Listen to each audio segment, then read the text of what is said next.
happening? Minnesota in the house. DG, what it do? What it do? Let me know how to come back today because you know, a lot of things happening. Jamaica in the house. AC, thank you. Thank you. Being in the garden. Appreciate that.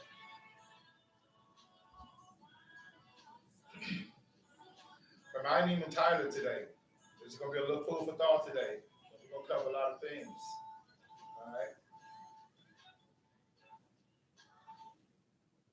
I want to first say appreciate you. All right.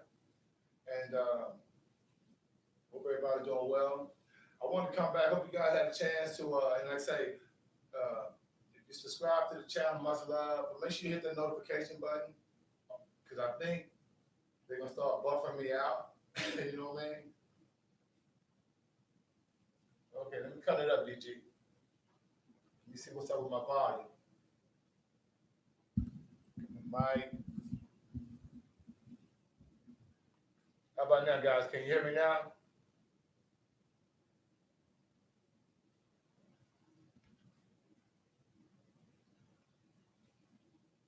Am I good now? Cool. I just turned that volume up. Family, like I said, if you have a chance to hit the notification bell, make sure you hit that because I know right now, a lot of people haven't had a chance or telling me that they're not getting a notification or knowing when I'm dropping the video. Normally you get that notification, but make sure you hit that bell so you know when I'm dropping this video. I dropped the video yesterday, and I was talking about the $15 minimum. I want to ask the family in the garden what you guys feel about that, a $15 minimum across the board. All right. Me personally, if you didn't get a chance to watch the video, I'm kind of ambivalent because it's always cool looking outside the bubble. If you own your own business and you pay your employees, based on your operating costs, and because see, everything deals with money. And even if you're investing, make sure that if you're investing in a company or if you're investing in anything, look at their balance sheet. See how much money they got. Because you never want to invest in anything or anybody that ain't got the receipts, ain't got the money to back up what it is that they believe in, what it is that they're investing in, and what it is that they're trying to produce. People have to like that. Supply and demand, supply and demand, price and demand. And so I just think it's interesting that from a business standpoint, and let me know, family, if I'm buffering. From a business standpoint, if you're paying employees a certain amount of money to get a certain amount of productivity, if the government comes in and says, okay, hey, you have to pay your employees now $15 an hour. All right? See, what they're not taking into consideration is that's not going to increase your productivity in your company. Now, for big companies, that can work, right? I mean, I think Walmart is already going to be like paying $15 an hour. Amazon is like $11 an hour. They're going to be moving to $15 an hour. So certain companies can get it done. You dig? But like I said, the smaller businesses, I think, will be affected by it. So, I mean, it's kind of like one of those situations where, some going to win, some going to lose on that. And I think that's why when you talk about government coming in and actually establishing a minimum wage, that kind of takes out competition if you know anything about business. So you don't want a minimum wage in the sense where, because minimum wage, I think one of the family members left me a comment about minimum wage. That was normally for, like, say, teenagers, for young people just getting into the workforce and, establishing themselves and earnings. That's what basic minimum wage, because minimum wage isn't a living wage. I mean, you just can't say, arbitrarily that, okay, we're going to say minimum wage of $15. You need to make sure you base that on, like the CPI, which is consumer spending. You know what I mean?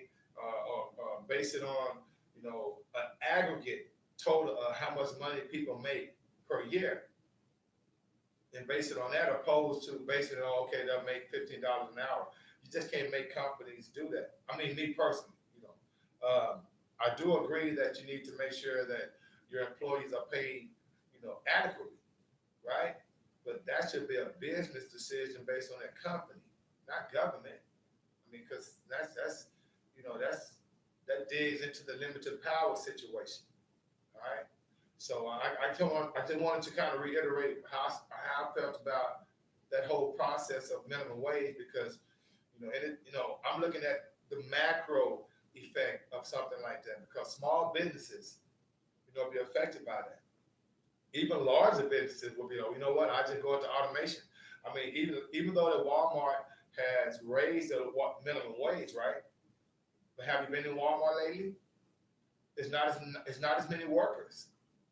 Yeah, I mean, if I have 100 workers, right, and I'm paying them $8 an hour, and then all of a sudden I have to start paying them $15 an hour, then what I do is from a business standpoint, because remember it's never personal. Okay, well I'm gonna have to fire 30 of y'all, right? And then I'm just gonna have automated lines and make the customers, bag their own groceries and check themselves out, right? And then only have 70 employees left where I can pay them $15 an hour. That way it'll kind of hedge against the other workers and their pay raise. So it's going to be pros and cons regardless. So how do you feel about that, right? And I want to flip also to the Federal Reserve. Now I don't know how many family members out there know exactly, and I did a video about what the Federal Reserve is and when it originated back in the day. I should say back in the day. I've only been doing this since October 29th of 2018. I look at my clock or whatever because that's the date. The time on the clock is the date that I started last year, October. But I started talking about the Federal Reserve and its creation and what it was about. And so, family out there that's investing and are interested in investing, you need to know about the Federal Reserve System and how it works. I mean, even right now, today, and that's why I came live today because I wanted to talk about the Federal Reserve Chairman, Jerome Powell, meeting with Congress. It's just all a game. Remember, Federal Reserve System is independent. It's a central bank. It's not even a part of government. Congress, gives the Federal Reserve powers to do what they want to do. And so when you hear President Trump saying he wants to get rid of the chairman, he can't. They just had a congressional committee today, and they asked him straight out, if President Trump asked you to resign, will you resign? He said no. He'll be there 4 years. So that tells you right there, even President Trump don't have power over the Federal Reserve Chairman. The Federal Reserve has autonomous power. It does what it wants to do based on the economy. They determine whether or not the economy is going to be good or bad. Why? Because they can determine inflation. Okay? And so, I just kind of want to come back with that because, a lot of people don't even understand how money works or understand what the politics of the Federal Reserve is. And so when you talk about, minimum wage rising to $15 an hour, if you didn't see my video yesterday, reiterating, it's going to be 17 million people get a raise, right? But like I said, it's going to be 1.3 million people lose jobs. But that's going to be companies that's going to eliminate those jobs for automation purposes. All right. Let's see, AZ.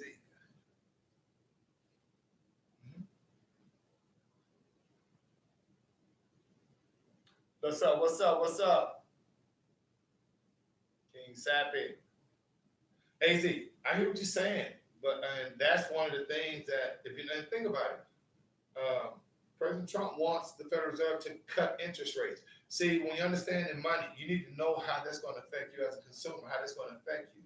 Because right now they have this big congressional meeting between Congress and the Federal Reserve Chairman, Powell. The layperson don't even know what that means. The layperson's not watching Bloomberg or watching CNN and watching this stuff, even though it's going to affect them. I think I may be buffering. Wow. And my buffering family, let me know. Okay. So cutting interest rates only benefits the rich because that gives them more opportunity to borrow more money.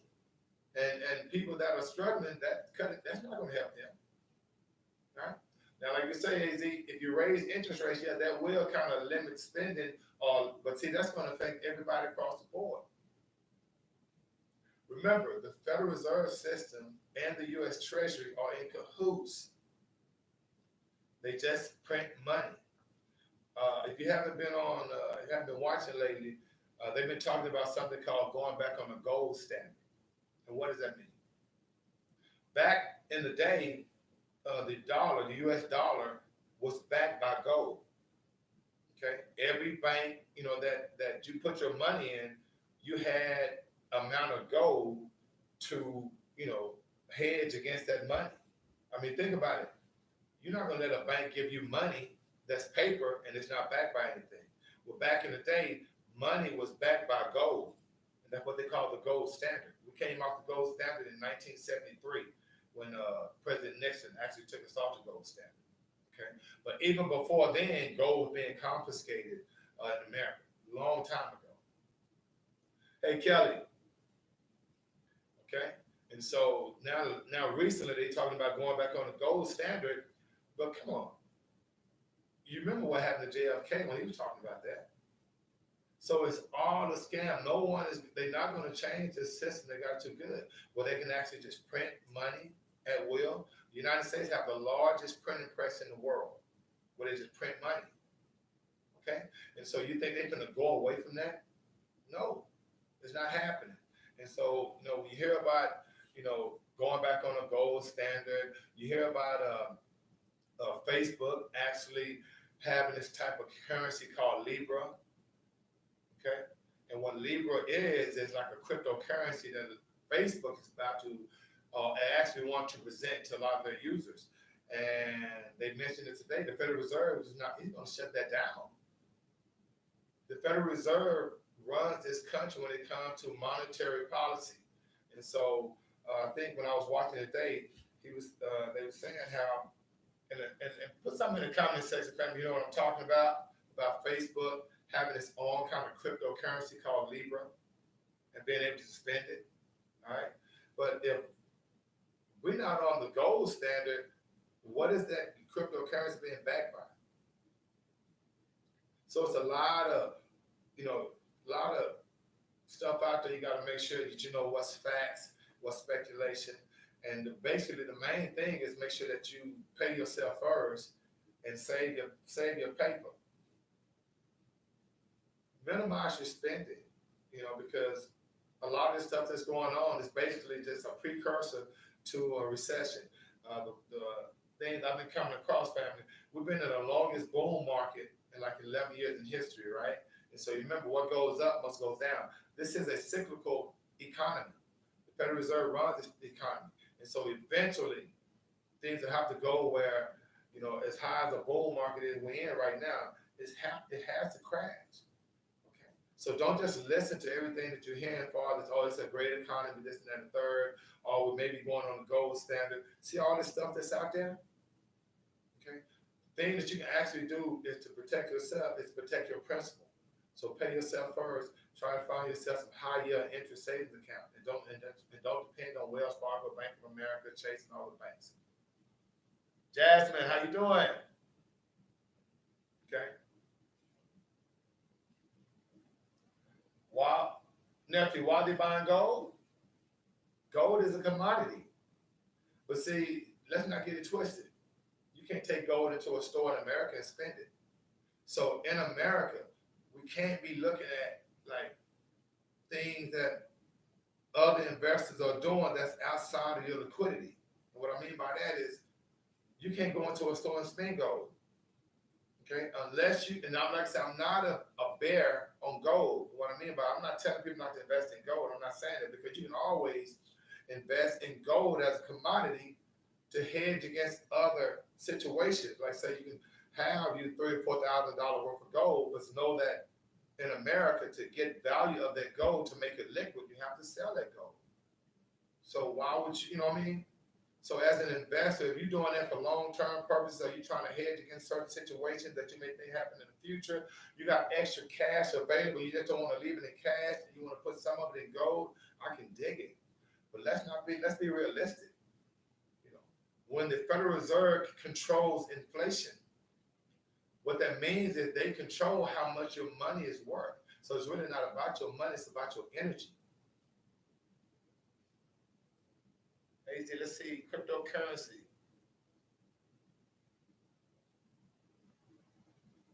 Okay, that's a great comment, AZ.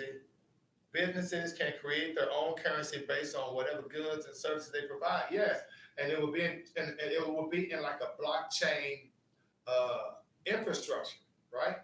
That's why the Federal Reserve systems. And let's kind of uh, let's eliminate this notion that the Federal Reserve System is a part of the U.S. government. It is its own separate entity. And so when you talk about different barter systems dealing with gold or dealing with cryptocurrencies, of course, the Federal Reserve System is not going to be an advocate of that because they determine how much you spend on how much you earn. So who's going to get that up? It's not an accident that there are central banks located in every major industrial country in the world. Federal Reserve System is a central bank. Okay? And if you watch the congressional committee today that with the Federal Reserve System there, which was crazy, think about this, family. It's like, us getting together and we just talking. Well, when we leave that meeting, we still family. That's just like the Federal Reserve and Congress meeting today. There's nothing that they're saying they don't agree on. Congress give Federal Reserve the power to do what they want to do. Federal Reserve has no obligation to any entity in Congress or the government for that matter. So when you hear that the president wants to, when he says bad things about the Federal Reserve, they don't care. And see, this layman's terms, okay? The Federal Reserve doesn't care what the president says, which is the executive branch. Just today, Maxine Waters, which is the chairperson or the chairwoman over the Economic Congressional Committee, she asked Powell straight out, if President Trump asks you to resign, will you resign? He said no. No, he has 4 years. So what that tells you is this: even the President of the United States can't remove the chairman of the Federal Reserve. See how that works? Okay? And so, like I said, knowledge is power, and those that control information controls perception. So you as consumers, you pretty much dictate this economy. Why do you think the Federal Reserve wants to get to 2% inflation? Now, if you don't understand what I'm saying, think about this. Right now, inflation is like 1.6%, 1.7%, something like that. But annual inflation every year, they want it at 2%. And so right now, the Federal Reserve has to do something to manipulate, the macroeconomic system to get to 2%. Family, if inflation gets to 2%, that means you're paying more for goods. See how it works? So in order for the Federal Reserve to get you to pay more money for goods and services, guess what that does? That raises a nation's GDP. Now, from a country standpoint, from a big business standpoint, from hedge fund manager standpoint, that's great for business. But for the lay person, for the low income person, for the family that's trying to build wealth, see how that's a detriment. It's a detriment. And that's why I definitely advocate minimize spending and increase saving. That's really the only way you actually be rich or be wealthy in this type of environment where another entity controls the value of your money. Remember, your energy actually is your money, but you don't get paid but every 2 weeks or every month. So you have all this energy going to particular monies that you have no understanding about. You did? And that's why I work the job. Don't let the job work you. You should never get up and go to work and be miserable. Are you serious? You should be trying to calculate, okay, how can I manipulate this particular system to, better my wealth or increase my net income, my net worth. You're never gonna do it just going to work every day, because guess what? You're accumulating bills. And if you're not conscious about consumer spending and how that really puts a dent into your savings, think about going to buy a new car when you have a car. Think about going to buy a new phone when you have a phone. Why you see all these commercials?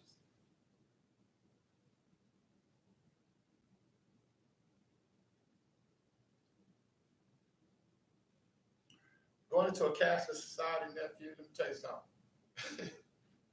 Whatever type of society it is, remember, we already in somewhat of a cashless society.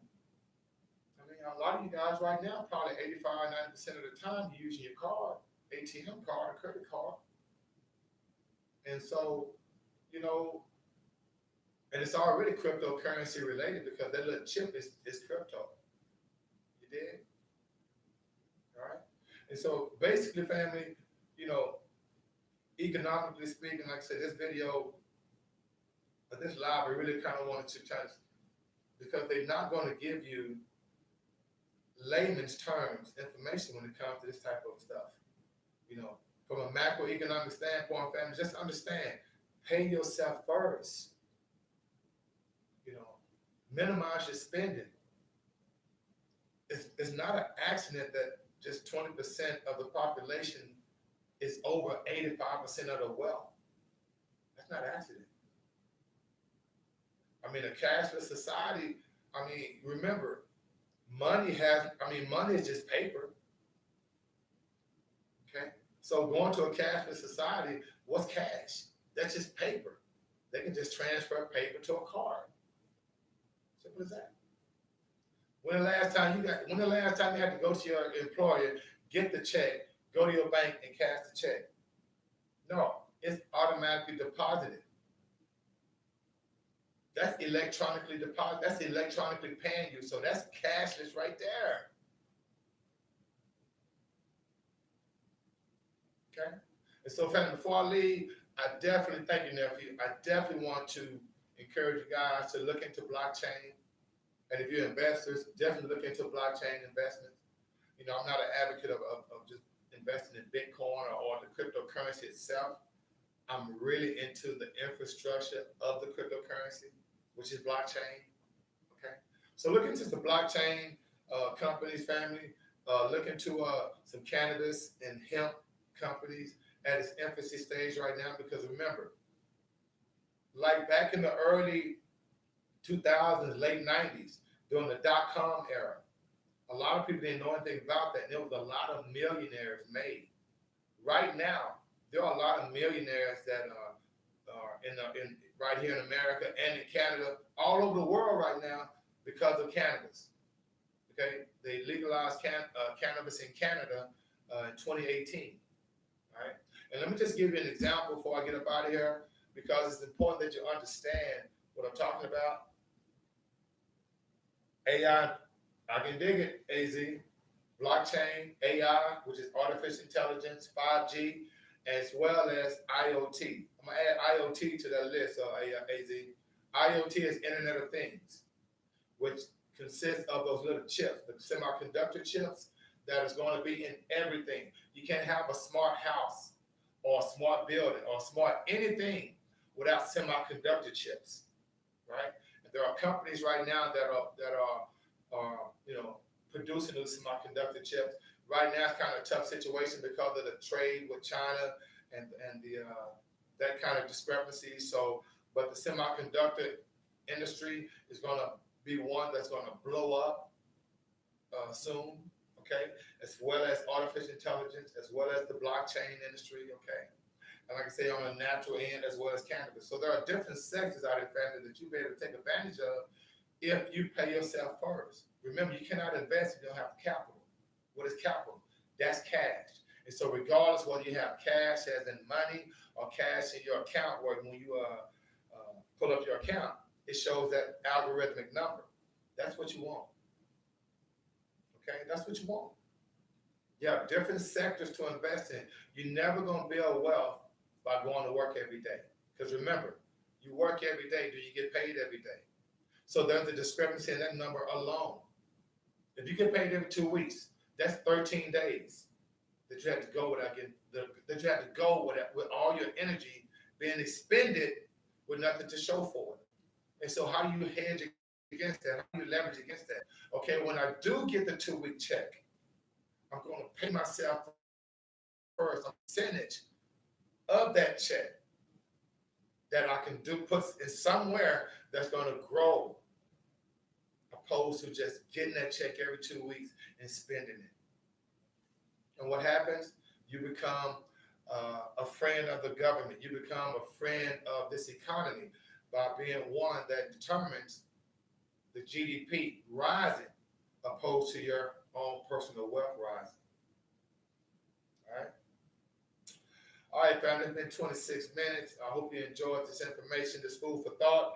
I do want to come back with a little love, a little information. In the meantime, 20 time family, may the Most High Society bring you joy. All right. And being with us out of 5,000.